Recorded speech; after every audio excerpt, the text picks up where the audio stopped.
This isn't just rare, it's untouchable. This is the legendary Patek Philippe reference 5070P, and it is still factory single-sealed. Launched in 2008 to cap off the iconic 5070 series, this 42mm beast is crafted in solid platinum.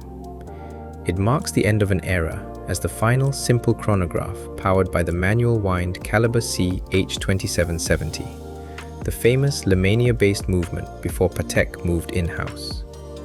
But look at that dial. Exclusive to the platinum reference, it features a metallic blue sunburst finish paired with solid white gold applied Arabic numerals and elegant leaf-shaped hands. Notice the oversized sunken subdials that overlap the numerals, bordered by a razor-sharp railway minute track and tachymeter scale, balancing raw horological power with pure elegance. Would you keep this holy grail pristine in its seal, or break it open to wear? Drop your comments below. Like, share, and follow for more peak horology, because at J.PENDULUM, relationships aren't measured in years, they're measured in generations. See you in the next piece.